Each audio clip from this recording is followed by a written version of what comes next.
რაღაც მინდა რომ წავიკითხოთ ერთად. ესე იგი, ეს არის მიცვალებულებს უკავშირდება.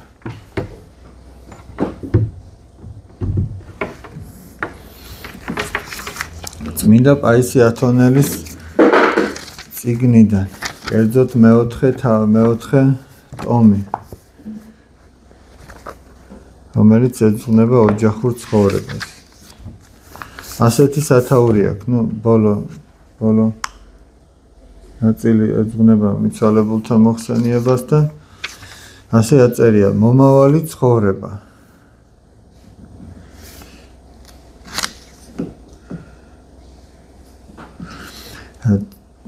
ეს საუბრები თქვენ იცით რომ ძირითადად ჩაწერილია მონაზვნების მიერ. მამაპაის ჰქონდა მონასტერი, დედათა მონასტერი დაარსებული საბერძნეთში, თესალონიკთან ახლოს და იქ როდესაც მიდიოდა და დედებს ესაუბრებოდა, ისინი შეკითხვებს უსვამდნენ. მერე ისინი იწერდნენ ამეებს და გამოცემულია წიგნად 6 ტომი არის გამოსული. აი ის ფილმსაც ახლა ნახულობთ ხოლმე, მის შესახებ არის მასზეა საუბარი, მის საუბრები. წმინდაო მამაო, ტკბილეული მოვიტანე იმისთვის, რომ თქვენ გაუმასპინძლდეთ დებს. ნახე ერთი როგორ გაიხარეს. მომავალ ცხოვრებაში ჩვენ ვიტყვით, როგორ გვახარებდა სისულელეები. რა საოცარი სისულელეები გვაღელვებდა მაშინ. ეხლა კი ნუღარ იტყვი, ამ სიხარულისაგან გული ლამისაა ამოგვიცვიდეს. წმინდაო მამაო, როგორ მოვახერხოთ, რომ ამ სისულელეების ამოებას აქვე მივხვდეთ. თქვენ თუ ამას აქვე მივხვდებით, მაშინ მომავალ ცხოვრებაში იმის თქმა, რა სისულელეები გვიხაროდაო, აღარ მოგიწევთ. რაც გინდა თქვი და ის ვინც ზეცაში იმყოფება, შესანიშნავად ცხოვრობს. იცით რა საოცარი ხელსაქმე იციან ცაში? დაუდუმებელად ღმერთს ადიდებენ. წმინდაო მამაო, რატომაა რომ მკვდარ სხეულს ნაწილებს უწოდებენ? იმიტომ რომ სხეული ისაა, რაც დედამიწაზე ადამიანისაგან რჩება.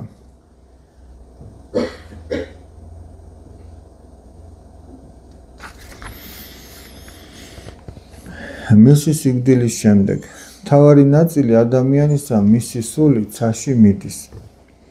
მომავალ სამსჯავროზე ღმერთი ადამიანის სხეულსაც აღადგენს, რათა ისინი ერთად განსაჯოს, რადგანაც სხეულით სულთან ერთად ცხოვრობდა და სცოდავდა. იმ ქვეყნიურ ცხოვრებაში ყველას ერთნაირი სხეული ექნება. სულიერი სხეული, ყველა ერთი ზომის იქნება. დიდიც და პატარაც, ყველა ერთი ასაკის იქნება, ყმაწვილები, მოხუცები, ბავშვები, იმიტომ რომ ყველა ადამიანს ერთნაირი სული აქვს. ანუ იმ ქვეყნიურ ცხოვრებაში ყველას ერთი, ანგელოზური ასაკი ექნება. წმინდაო მამაო, მომავალ ცხოვრებაში ისინი, ვინც ჯოჯოხეთში მოხვდებიან, შეძლებენ იმათ დანახვას, ვინც სამოთხეში იქნება დამკვიდრებული? წარმოიდგინე, რომ ღამით ოთახში ანთია ცეცხლი. ისინი, ვინც ქუჩაში დგანან, ხედავენ ამ განათებულ ოთახში მყოფ ადამიანებს. ასევე დაინახავენ ჯოჯოხეთში მყოფნი სამოთხის მკვიდრებს. ეს კი მათთვის კიდევ უფრო უარესი სატანჯველი იქნება. და აბა კიდევ ერთხელ წარმოიდგინე, ისინი, ვინც განათებულ ოთახში მყოფებიან, ხომ ვერ ხედავენ ქუჩაში მდგარ ადამიანებს. სამოთხეში მყოფნი ჯოჯოხეთის მკვიდრ ცოდვილებს რომ ხედავდნენ, ეს ხომ გულს ატკენდა მათ. გულს მოუკლავდათ მათი მწარე ხვედრი და სამოთხით ჯეროვნად ვეღარ დატკბებოდნენ. სამოთხეში კი არა არის სულთქმა. ისინი, ვინც სამოთხეში მოხვდებიან, არა მხოლოდ ვერ დაინახავენ ჯოჯოხეთის მკვიდრთ, აღარც კი ემახსოვრებათ თუ ყავდათ საერთოდ დედა, მამა, შვილი და ძმა. თუ კი ისინი სამოთხეში მათთან ერთად არ იქნებიან. ესე იგი, აი რას ამბობს, თუ ისინი არ იქნებიან სამოთხეში მათთან ერთად, ხსოვნა მათ შესახებ საერთოდ არ ექნებათ. საერთოდ არ ექნებათ, იმიტომ რომ აი ნახეთ შემდეგ რას ამბობს, მას დღესა შინა წარწმდიან ყოველნის ზრახვანი მისნი. ამბობს ფსალმუნთ გალობელი. რადგანაც თუ 64-ის მკვიდრნი თავიანთ ჯოჯოხეთში ტანჯულ ნათესავებზე იფიქრებენ, მაშინ ეს რაღაც 64 იქნება მათთვის. ესე იგი, თუ ისინი იმით დაიტანჯებიან, რომ მათი საყვარელი ადამიანი ვერცხონდა და იტანჯება, მათი ხვედრის გაზიარებით დაიტანჯებიან, მაშინ რაღაც 64 იქნება, მაშინ რაღა ნეტარება იქნება. და უფრო მეტიც 64-ში მყოფებს არც კი ემახსოვრებათ, რომ მათ გარდა, ვინც მათთან ერთად ცხოვრობს 64-ში, არსებობენ სხვა ადამიანები.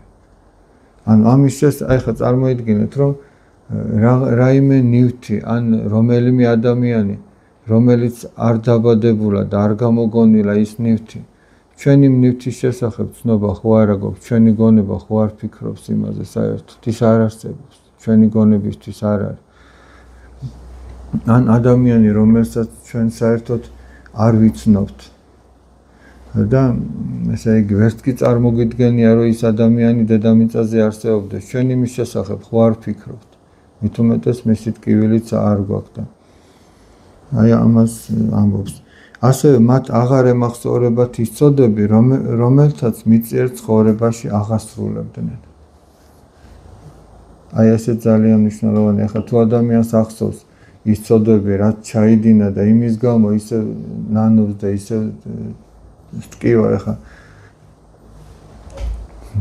რა მორიდებით ხართ პირველად ხო არ მოხდით? ის წოდები, ახლა წარმოედგინეთ, აი თუ ისე ვის ტკივილი გაქვს იმ წოდების გამო, მაშინ ეს სიხარულს უკვე აფუჭებს. ამიტომ არც ის წოდები არ ემახსოვრება. რა თქმა უნდა, აქ არის საუბარი წოდვაზე, რომელსაც ადამიანი ნანობს და რომელსაც ღმერთი მას მიუტევებს. რადგანაც მათ რომ ეს წოდები ახსოვდეთ, ღვთის მოსაობიდან გამომდინარე ვერ შეეგუებოდნენ იმ აზრს, რომ ღმერთი განარისხეს და ამის გამო ტკივათ. ისიც უნდა ითქვას, რომ სიხარულის ხარისხი, რომელსაც 64-ში განიცდიან სულები, ყველასთვის ერთნაირი არ იქნება. ერთს ხელის გულის ოდენა სიხარული ექნება, მეორეს ერთი თასი, მესამეს მთელი ზღვა სიხარულისა. თუმცა თითოეული მათგანი საკუთარ თავში სისავსეს იგრძნობს. ესეც ნახე რა მნიშვნელოვანია. შეიძლება შენ ერთი მუჭა გაქვს, ვიღაცას ერთი ზღვა, მაგრამ შენთვის ეს ერთი მუჭა მთელი სისავსე, მეტი არ გინდა. და არც იცი, რომ სხვას ერთი ზღვა აქვს და ვიღაცას ერთი ოკეანე აქვს, ხო? არავის ეწოდინება რამდენ სიხარულს და რაოდენ ნეტარებას განიცდის სხვა. სახიერმა ღმერთმა ეს ასე იმისათვის მოაწყო, რომ თუ ადამიანს ეწოდინებოდა მასზე რამდენად აღმატებულ სიხარულს განიცდის მეორე, მაშინ 64 აღარ იქნებოდა, იმიტომ რომ ამ შემთხვევაში 64-შიც მიწიერის მსგავსი შური აღიძვრებოდა. რატომაა რომ ის ჩემზე მეტ სიხარულს განიცდის? ანუ 64-ში ყველა იმის და მიხედვით განიცდის სიხარულს, თუ რამდენად განწმენდილია მისი სულიერი თვალი. თუმცა სულიერი ხედვის ეს სიმახვილე ღვთის მიერ კი არ იქნება განსაზღვრული. ის ნებისმიერი ადამიანის სულიერ სიწმინდეზე იქნება დამოკიდებული. ანუ ადამიანმა აქ რამდენად იწვალა, რამდენად იშრომა, რომ სული განეწმინდა, ამაზეა დამოკიდებული. ვიღაც სიტყვაზე, აი ყოველ კვირა ამბობს აღსარებას, ვიღაც თვეში ერთხელ ამბობს, ვიღაც წელიწადში ერთხელ, ვიღაც 10 წელიწადში ერთხელ, ხო აი ვიღაც ყოველ დღე იბანს ხელებს თუ პირს თუ სხეულს, ვიღაც თვეში ერთხელ, ვიღაც საერთოდ არა. ამა იმის მიხედვით მისი სხეული თუ ხელი თუ პირი ესე იქნება, ხო და სულიც ეს. აი ზოგიერთებს კი წმინდაო მამაო არ ჯერათ 64-ისა და ჯოჯოხეთის არსებობა. არ ჯერათ რომ 64 და ჯოჯოხეთი არსებობს, მაგრამ თუ 64 და ჯოჯოხეთი არ არის, მას გარდაცვლილებს არ არსებობაში ყოფნა რანაირად შეუძლიათ. ისინი ხომ სულები არიან, ღმერთი უკვდავია თავისი ბუნებით, ხოლო ადამიანს უკვდავება აქვს მიმადლებული. შესაბამისად ისინი ჯოჯოხეთშიც უკვდავები იქნებიან. გარდა ამისა, აქვე მიწიერ ცხოვრებაში ჩვენი სული საოცრად აშკარად განიცდის 64-სა და ჯოჯოხეთს. იმ სულიერი მდგომარეობის შესაბამისად, რომელშიც იგი იმყოფება. თუ ადამიანს სინდისის ქენჯნას ტანჯავს, თუ მას ეშინია და მღელვარებს, სულიერ შფოთს და სასოწარკვეთილებას გრძნობს, ანდა თუკი იგი სიძულვილით, შურით და სხვა ამის მსგავსი ვნებებითაა შეპყრობილი, მაშინ იგი ჯერ კიდევ მიწიერი არსებობისას ჯოჯოხეთილ სატანჯველში ცხოვრობს. მეტი დადასტურება რა გინდა, ესე იგი, ეს ხო შენს ხორცზე არ არის, შენ შეიძლება სხეულზე თითი არავინ არ დაგაკაროს, მაგრამ ეს შენ სულში არის, ეს შიშიც, შფოთვაც, ეს სინდისის ქენჯნაც და ათასგვარი, ესე იგი, სატანჯველი. მაგრამ აი თუ ადამიანში სუფევს მშვიდობა, სიხარული, სიყვარული, მოკრძალება, სიკეთე და სხვა ამის მსგავსი სათნოებები, მაშინ იგი უკვე სამოთხეშია დამკვიდრებული. ყოველივე ამის საფუძველი არის სული. ხომ სწორედ სული განიცდის სიხარულსაც და ტკივილსაც. სცადე და მიდი გარდაცვლილთან და შეეცადე მისთვის ყველაზე საამო საგნებზე ელაპარაკო, მაგალითად უთხრა, შენი ძმა ამერიკიდან ჩამოვიდა, ან რაღაც ამისი მსგავსი. ის ვერაფერსაც ვერ გაიგებს. თუკი მას მივარდები და ხელებსა და ფეხებს გადაუგრეხ, ის კვლავ ვერაფერს იგრძნობს. აქედან გამომდინარეობს ის, რომ ადამიანის არსებაში მხოლოდ სულს და სხვას არაფერს აქვს შეგრძნების უნარი. აი, რაც ადამიანს აქვს, ესე იგი, ხედვის, ის ხუთი საგრძნობელი რაც არის, ხო? ხედვის, სმენის, ყნოსვის, პირის გემოს, შეხების, აი ხელსურადებ ხო იცი ეს რაღაცა, უფრო პრიალა ზედაპირია, რაღაც უფრო ხავიანი რაღაც. ეს ადამიანს შეიძლება ეგონოს, რომ სხეულის მეშვეობით არის, მაგრამ სხეულის მეშვეობით არის, მაგრამ ეს სულის გრძნობებია. სულის გრძნობებია. განა ამან არ უნდა დააფიქროს ის ადამიანები სამოთხისა და ჯოჯოხეთის არსებობა რომ ეეჭვებათ. ანდა დაუშვათ, რომ შენ შესანიშნავ საამო სიზმარს ხედავ, ბედნიერი ხარ, გულის სიხარულით გიძგეს და ამ სიზმრის დამთავრება არ გინდა. გაგუღვიძება და გწყინს, რომ რეალობას დაუბრუნდი. ანდა ვთქვათ, ცუდ სიზმარს ხედავ, მაგალითად გესიზმრება, რომ სიმაღლიდან ჩამოვარდი და ფეხები მოიმტვრია. შენ სწუხარ და ტირი. შიშისაგან ცრემლიანი თვალებით გეღვიძება და ხედავ, რომ არაფერი გჭირს და ყველაფერი რიგზეა. სიხარულისაგან შეძახებ, მადლობა ღმერთს, სიზმარი ყოფილა. როდესაც ცუდ სიზმარს ხედავს, ადამიანი უფრო მეტად იტანჯება, ვიდრე რეალურად დაიტანჯებოდა. სწორედ ისევე, როგორც ავადმყოფი ღამით უფრო იტანჯება, ვიდრე დღისით. ამგვარადვე, როდესაც ადამიანი გარდაიცვლება და ჯოჯოხეთის სატანჯველს მიაღწევს, უფრო მეტად დაიტანჯება, ვიდრე ამ ქვეყნიურად ცხოვრებისას იტანჯებოდა, როდესაც ჯოჯოხეთილ მდგომარეობას განიცდიდა. წარმოიდგინეთ, რომ ადამიანი გამუდმებით კოშმარულ სიზმარს ხედავდეს და გამუდმებით იტანჯებოდეს. მაშინ, როდესაც მას ცუდი სიზმრის გაძლება რამდენიმე წამითაც კი უჭირს და წარმოიდგინეთ, ღმერთმა ყველა დაგვიფაროს და მუდმივად რომ წუხარებაში ვიყოთ. ამიტომ ჯობს, რომ ჯოჯოხეთში არ მოხვდეთ. თქვენ რა სიტყვით ამაზე? მათ ეკითხებათ, თქვენც ეკითხებათ. წმინდა მამაო, ჩვენ იმდენი ხანია ვიბრძვით იმისათვის, რომ ჯოჯოხეთი ავიცილოთ. როგორ გგონიათ, იქ მაინც მოხვდებით? თუ გონიერება არ გეყოფათ, მოხვდებით. აი მე რამ სურს ჩვენთვის ყველასთვის, თუ სამოთხეა, ყველა ერთად ვიყოთ. თუ ჯოჯოხეთია, მას არავის უსურებ.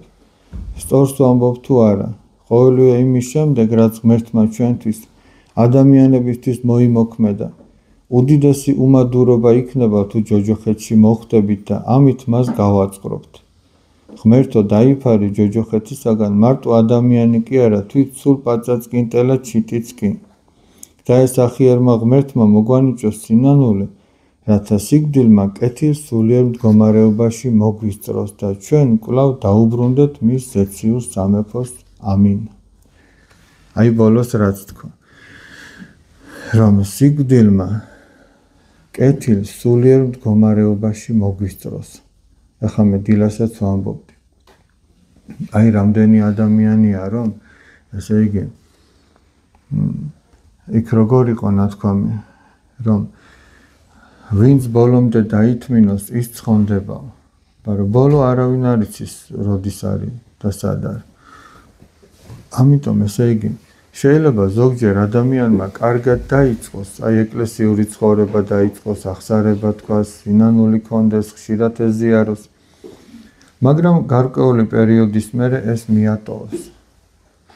და უკვე აღარ ნანობდეს, აღარ ეზიარებოდეს. ეს ნიშნავს, რომ ის კეთილსულიერ მდგომარეობაში არ იმყოფება. და თუ ამ დროს მოუსწრო მას გარდაცვალება, ეს მისთვის ძალიან დიდი სატანჯველი იქნება. მაგრამ თუ ადამიანი ცუდად დაიწყებს, მაგრამ კარგად აგრძელებს, მნიშვნელობა არ აქვს მანამდე რას აკეთებდა. იმიტომ რომ ღმერთი მოწყალეა და მიმტევებელია ყველა ცოდვისა და თუ ადამიანი იმ დროს, როდესაც ის გარდაცვალების წინაშე დგას, კარგ სულიერ მდგომარეობაში იმყოფება, მაშინ ეს მისთვის ძალიან დიდი სიხარულის დასაწყისია. მაგრამ რადგან არავინ არ იცის, როდის არის ის დრო და ის ბოლო მომენტი ადამიანისთვის, ამიტომ ყოველთვის აი წმინდა მამები ამას არ ამბობენ, ყოველი დღე ისე გაატარე, როგორც ბოლო დღეს გაატარებდია. სულ ვიხსენებ ხოლმე, ესე იგი, აი ჩემთვის მაგალითი გახდა იმ კაცის სიტყვები. სადღაც ვიყავით, მოკლედ რაღაცა სუფრა იყო და ერთად ვიყავით.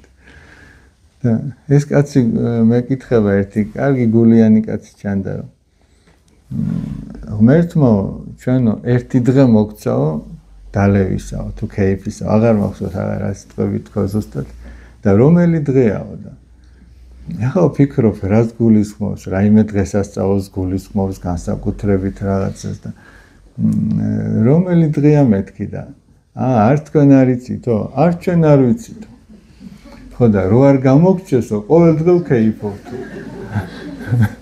ხოდა რატო ვამბობ ახლა ჩვენ ხო ვიცით რომ ის ერთი დღეა ყველაზე მნიშვნელოვანი ჩვენი გარდაცვალების დღე და იმ დღეს თუ ჩვენ კეთილ სულიერ მდგომარეობაში აღმოჩნდით და ესე დავხდით ეს ჩვენთვის მარადიული სიხარულის დასაწყისია და მაგრამ რადგან არ ვიცით ის დღე რომელია ამიტომ იმ კაცის სიბრძნეს უნდა დაუჯეროთ რომ ყოველ დღე ეგრე უნდა გაატარო როგორც ბოლო დღეს გაატარებდი და თან ახლა როგორც მამა პაისი ამბობს ის სიხარული სადღაც კი არ იწყება იმ გარდაცვალების მერე კი არ იწყება აი მაგალითად ხო ყოფილა რომ პატარაობაში აი ამდენჯერ ყოფილა ალბათ ყველას გამოგვიცდია რომ გვეუბნებიან მეორე დღეს ექსკურსიაზე მიდიხარ შეიძლება ის ღამე იმ სიხარულმა არ დაგაძინოს რომ დილით უნდა ადგე და წახვიდე უკვე ხო იმ საღამოთი არ მიდიხარ მეორე დილით მიდიხარ მაგრამ ხო უკვე წინასწარ გიხარია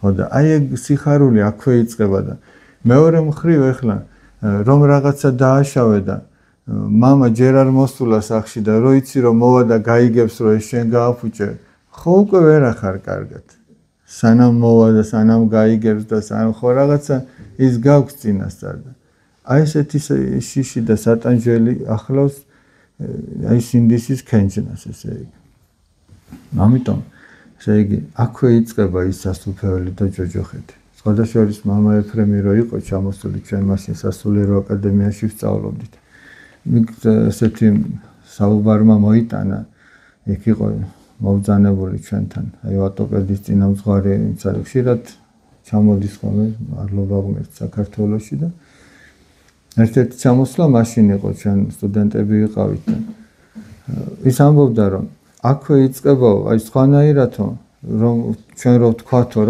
რომ გარდაიცვლებიო მერე იწყება შენთვის სიხარულის დამწუხარებაცო მაშინ გამოვიდო და ასეთი რამეო რომ ექიმთან რომ მიხვიდეო და რო გითხრასო წამალი გამოგიწეროს და გითხრას რომ აი წადიო დალიაო და რომ მოკვდები მერე კარგად იქნებიო მაგრამ ამიტომ ამბობდა რომ აქვე იწყება და განა აქვე ადამიანი სიხარულს აქვე არა გძნობს მიწუხარებასაც აქვე გძნობს ესე რომ აი ჩვენ უნდა ვეცადოთ რომ დიდი ხნით არ უნდა გადადო სიკეთის კეთება დიდი ხნით არ უნდა გადადო აღსარება შეიძლება გადადო ცოდვა მოდი მერე ჩავიდენ ამ ცოდვას მოატყუ აი შენი თავი მოდი მერე ჩავიდენ მერე გადადო ახსარება არ უნდა გადადო. აღმოჩნდება რომ იმ დღესაც როცა ის კაცი საქეიფოდ წავა შენ აქ წახვალ სინანულისთვის და გადარჩები. აი ძალიან მნიშვნელოვანი.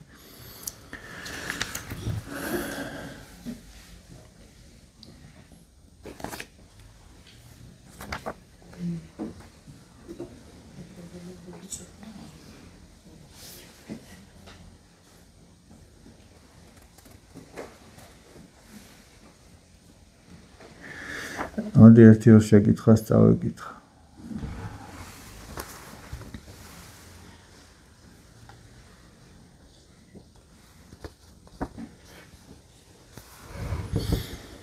ვიცი რა საშინელ ცოდვებში ვარ, მაგრამ ვერ განვიცდი. ხან არის რომ შიში მაქვს და მე გულში რაღაცნაირად ვარ ხოლმე. ამ ყველაფერს მე ეს მაწუხებს მეტად რომ კიდევ საკუთარ თავზე მეფიქრება. რა ჩავიცა, რა გავაკეთო, ეს ნორმალურია, ვერ ვიგებ თუ ხვდები რომ ცოდვილი ხარ, მე როგორ გაგინდება შენი ხორცის გალამაზებაო. ჩვენ თუ დააკვირდებით დიდ მარხვაში განსაკუთრებით ეფრემასურის ლოცვით ჩვენ უფალს ვევედრებით რომ მოგვანიჭოს განცდა თვისთა ცოდვად. ესეც ღვთისმადლი, ესეც ჩვენ ღვთისგან უნდა ვითხოვოთ. შეიძლება ერთს უფრო დიდი ცოდვები ჰქონდეს ჩადენილი და არ ნანობდეს და სხვა მცირე ცოდვებსაც ძალიან ნანობდეს. ესეც ღვთისმადლი, ესეც ადამიანმა ღვთისგან უნდა გამოითხოვოს, ესე იგი რომ რაღაცა თავის ცოდვებზე იგლოს და ნათქვამია რომ ადამიანმა ან აქ უნდა იტიროს თავისი ცოდვების გამო და ან იქ მოუწევს მარადიულად ტირილი. თურმე ესეთი რამე ცნობილია წმინდა არსენი დიდის ცხოვრებაში, რომ ის ძალიან ნანობდა თავის ცოდვებს, ტიროდა. დიდი წმინდა მამა იყო. სხვათა შორის არსენი დიდი ეკლესიამ ბევრს კი არ უწოდა, ის მართლაც დიდი იყო და თურმე იმდენად ტიროდა, რომ სამოსი რო უსველდებოდა, რაღაცას წინ საფარს იფარებდა, რომ არ დასველებოდა და რომ გარდაიცვალა. გაიგო ის ერთმა ასევე წმინდა მამამ და თქვა რომ ნეტარი ხარ, ანუ ბედნიერი ხარ შენ არსენი, რადგანო შენი თავი აქვე გამოიგლოვეო. ადამიანი ან აქ უნდა ნანობდეს თავის ცოდვებსო ნებით, ან იქ მოუწევს რომ იტიროს თავის. ოღონ იქ ტირილი უკვე ნიშნავს დაგვიანებულ სინამოს. იმ ტირილს, იქ ტირილს არაფრის შეცვლა არ შეუძლია. და აქ ტირილს და აქ სინანოს შეუძლია. ამიტომაც ადამიანმა ღვთისგან ესეც უნდა ითხოვოს, რომ უფალო მომანიჭე განცდა თვისთა ცოდვად. აი ეს უნდა ითხოვოს და ღმერთი მიანიჭებს ამას. ღმერთი არავის არაფერს დაუჭერს. ყველას მიმადლებს და არავის არ აყვედრის, როგორც მოციქული იაკობი ამბობს. ოღონდ უნდა ითხოვო რწმენით, აი უნდა დააკვირდე შენს თავს, მართლა გინდა რასაც ითხოვ და რასაც ითხოვ გჯერა, რომ ღმერთი ამას მოგანიჭებს. თუ ისე როგორც იტყვიან ხოლმე გამოთქვა, რომ თუ ცალკბად ითხოვ და თან ვითომ ითხოვ და თან ვითომ შენ თვითონაც შეგიძლია რომ ეს გააკეთო, ეგეთი ლოცვაო, როგორც მოციქული იაკობი ამბობს, აი დაიჭვებული კაცის ლოცვაო, უძლურიაო და ადარებს ზღვის ტალღას, ესე იგი, რომელიც აი ქარისაგან აღძრულსა და მიმოტაცებულს, ანუ ქარი რო გაფანტავს ტალღას, შეხებებად რო დაიშლება, იმას აბა რაღაც ძალა აქვს, არაფერი ძალა არ აქვს, მაგრამ თუ ის ტალღა ერთად არის შეკრულია, მაშინ იმას ამდენი რამის ძალა აქვს, აბა შეხედეთ. აი ეგეთია რწმენით ნალოცი. თუ ადამიანი ღვთისგან ითხოვს, მიიღებს. ესეც სახარების წევლის სიტყვებია. ითხოვეთ და მოგეცემათ. ითხოვე სინანული და მოგეცემა. ითხოვე ცოდვათა შენდობა, ესეც მოგეცემა. ითხოვე სულიერი სათნოებები და მოგეცემა. და თუ ამას არ ითხოვ და ამას არ ეძებ, მაშინ არ მოგეცემა. თუ არასწორად ითხოვ, ანუ ეჭვით ითხოვ, მაშინაც არ მოგეცემა. პირველ რიგში უნდა ითხოვო ის რაც სულიერია და ღმერთი მოგანიჭებს. როგორ ამბობს რომ შვილმაო რომ პური ითხოვოსო, ნუ თუ მამა ქვას მისცემსო?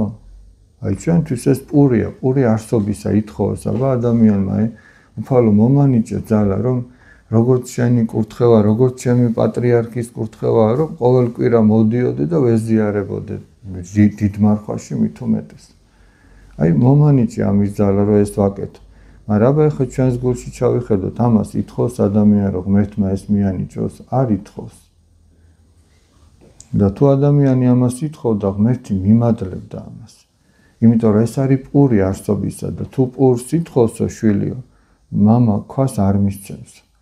თუ შვილი თევზს ითხოვსო, მამა მორიელს არ მისცემსო და თუ თქვენ უკეთურებმა იცითო კეთილი მისაცემელის მიცემა თქვენი შვილისთვისა, ნუ თუ უზეციერმა მამამ არ იცის და არ მისცემს. მაგრამ თავარია რომ ადამიანმა ეს რწმენით ითხოვოს. აი აქ არის კიდე ძალიან მნიშვნელოვანი და ესე იგი ამას წინათაც ვამბობდი. ადამიანი თუ ესე იგი ქვაბით დადგავს წყალს ცეცხლზე, საჭმელს რო აკეთებთ ხოლმე მანდილოსნები, სანამ ის დუხს, ის ხო არ გაფუჭდება. არ გაფუჭდება, არც არაფერი არ დაეხვევა. აი როდესაც ის გაცივდება, იმას შეიძლება 1000 გვარი რამე დაეხვეს. წერები. ადამიანის სულიც ეს, სანამ დუღარეა, იმას ეს ბოროტი აზრები ვერ შეაწუხება. უკვე გაგრილებისკენ რომ მიდის, სიზარმაცისკენ მოდი მერე ვიზავ, მერე გავაკეთებ, გადადებ რაღაც სიკეთეს. მერე სულს 1000 გვარი რამე დაეპატრონება. მერე სული ცივდება. მერე ადამიანი სულიერ მადასაც კარგავს. და იმასაც აღარ აკეთებს, რისიც გაკეთებაც აქამდე შეეძლო ან მოსწონდა. და ამიტომაც აი სიფრთხილეა საჭირო, სიფხიზლეა საჭირო. კარგით, მოდით ახლა ჩავრთოთ, აბა ვნახოთ, გავაგრძელოთ. ხო?